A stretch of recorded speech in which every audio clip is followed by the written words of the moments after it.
Hello, I'm your host Shane with Radical Rocks. Today we are going to go visit the San Bernardino County Museum looking at fossils and rocks. I think you are really going to enjoy it. So let's go through it and let's see all the good things. One of the first things you're going to see is the saber-tooth cat right here. And this is not the strangest thing that you're going to learn about in today's video. No, we've got a lot more than that to dig into. So let's dig into it. The San Bernardino County Museum doesn't just have fossils, they have a fossil lab. I mean, check this out. You actually can get in there and see how they store these fossils, how they have them put together, how they examine them. You can learn so much there, how they dig into them. Most rock museums, museums don't have all of this stuff. We can just look through the glass and see. They have a mineral hall that tells you exactly how these specimens show up in everyday life. So let's start out with this fossil lab right here, right? Again, museums like to hide this. Everything on the shelves comes out of the ground. It's wrapped up in this plaster field jacket, just like you see here. It's not because it's trash, it's protection. The paleontologists, they want to wrap this fossil up in plaster in the field so it survives the trip back in one piece. It sits here sometimes in a shelf for years, waiting for someone to chip it free. And finally, when they do, well, the results are amazing. We have found all these fabulous fossils throughout the San Bernardino, California county. And this cat here is thousands of years old. It was pulled out of the Rancho La Brea, LA County tar pits. And those canines that you see hanging out the front of that skull are not just for biting through to the bone. They're built for a precision kill, sinking into soft tissue on that prey that was already pinned down. The saber-tooths roamed all over temperate North America during the Ice Age. They've even found them locally in areas like Fontana and Murrieta. All right, next, we got some other cool animals to look at here. An anemoid, or anemite, some people like to say. This is a cousin of the nautilus, or squid or octopus, that would use jet propulsion to propel it through the Cretaceous seas. Now, of course, these nautilus are not extinct, so we can look to them today and see how their older cousins had this air-filled shell with chambers that kept them floating. They had this jet-propelled power, and all these years later, thousands of years, scientists think millions of years ago, there they were. So a lot of these big giant ones, they're pretty sure that they're extinct, like most of the large dinosaurs, but it has a lot of relatives still around. Now, we're really going to get into some pretty cool stuff. Minerals that you've touched today and you didn't even know it.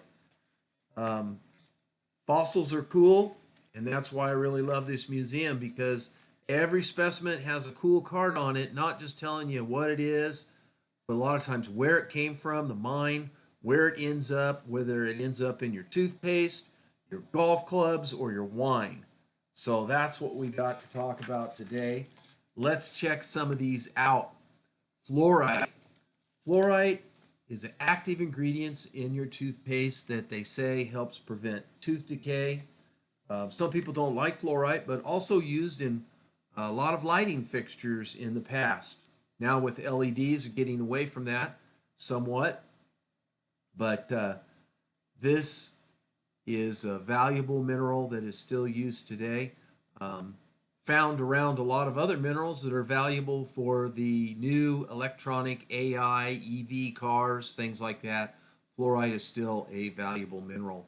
Cinnabar, this is very important. This also is tied to the new EV cars, electric vehicles, to the AI revolution. This gorgeous red deep color is showing you that there's mercury in it in this case, which used to be used in thermometers. Today it's usually made for compact fluorescent light bulbs, which again are being phased out, but it's used in a lot of electrical and other applications. Very toxic, mercury is. You don't want to touch it with your bare hands, and if it ever gets heated up, you definitely don't want to inhale those fumes. Deadly. Graphite. Graphite, everybody knows, is pencil lead, but what you might not know is it also gives composite tennis rackets and golf clubs their strength to flex. So, very important. That's a big deal. Now, I was supposed to have fluoride in here, but we got quartz. So, let me go see what I got on the quartz here. Got out of sync here somehow. Quartz. I don't have anything on quartz here. Interesting. All right, well, let's see if we can go on. Quartz is used in clocks and stuff. I know there's a section on this. We'll come back to it. Let's see if we can find fluorite here. Darn it. There we go. Fluorite. So fluorite shows up twice, and that's because it pulls double duty. The purple cluster is literally a source of fluorite, the stuff that toothpaste used to fight cavities and all that we talked about. Also used, fluorine is also used, which is part of fluorite, to make non-stick cookware. So that is something to take into consideration. All right, okay, there we go. Sulfur. Bright yellow, it is straight up the element sulfur. It's a preservative that winemakers used for centuries to keep wine from spoiling. Also used in matches and other things. It's used in food industry for other things. An amazing mineral. Now, if I can just find the I think we got to go back the other way here. Sorry, I got these out of order. Muscovite. Muscovite from North Carolina. It's got a pearly shimmer. It ends up what is ground up to make makeup, blush, eyeliner, body glitter, lipstick. Basically, female's whole makeup bag in modern times. Rutile. These golden needles are trapped into quartz are rutile. It is usually titanium dioxide, and that's the composite behind the bright white pigment in almost every can of paint on the shelf. And then I think I got, oh man, I don't think one of my minerals made it on here. No. Oh, there it is. Gold. Gold is beyond making jewelry. It's the best conductor on earth. This is going to be great for making your iPhone, your laptop. All of these things are needing gold. Even though it's a very minute amount in each one of those products, it takes a lot of gold to be dug up out of the ground to take care of these things. All right, now you got to see some lightning fast descriptions of some of these minerals because for some reason I got this thing way out of order. My apologies. We'll spend time on the ones we're talking to. Quartz. Now, the reason I want to talk about quartz is because we want to keep this video on a timely matter, and quartz is used in clocks. It helps keep your watch almost perfect timing. Another thing that's used in a clock people don't know about is talc. Talc is put into plastics and toys for durability. And then stibnite is improving the charge rate in your car battery. And also we have another mineral called tin chalconite, which is a borax mineral which makes laundry detergent and fire retardant. And then calcite, which is a raw mineral for cement and concrete. And dolomite is a magnesium source behind Epsom salts and acids. And then I got one more mineral if I can find it. I think there it is. Beautiful display of hemorrhorite. And hemorrhorite is a zinc ore. It's active in cold medicines, antibiotics. Half your medicine cabinet started with a rock, possibly. So just so many wonderful minerals to go through there that are used in our day-to-day life that, who knew? Who knew that these collectible, beautiful minerals would be used for all these different things? Aren't they amazing? You can go check these out.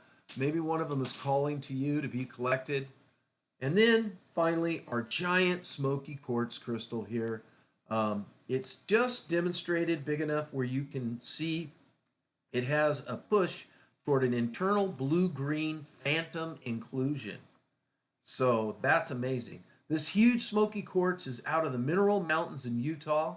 This thing is like a foot long, really big. If you look right into the crystal, you can see that phantom inclusion glowing a blue green inside. And you can know that these photos just don't do them justice as opposed to really going there and seeing what's going on. Honestly, this is just scratching the picture and getting the first part of the story. I will continue this with the part two of more fascinating minerals that are there at the museum, and we'll talk about how they affect us in our everyday life. I also want to put a plug in for you to like and subscribe. Stay tuned for this amazing puzzle search workbook that has, it's a fun book. It's really not work, except when you're learning the hard ones, because I've got hard sections in this. I have spent a ton of time. Yeah, I used AI to help me, but man, it still took me so much time to do this research and to get this thing set up.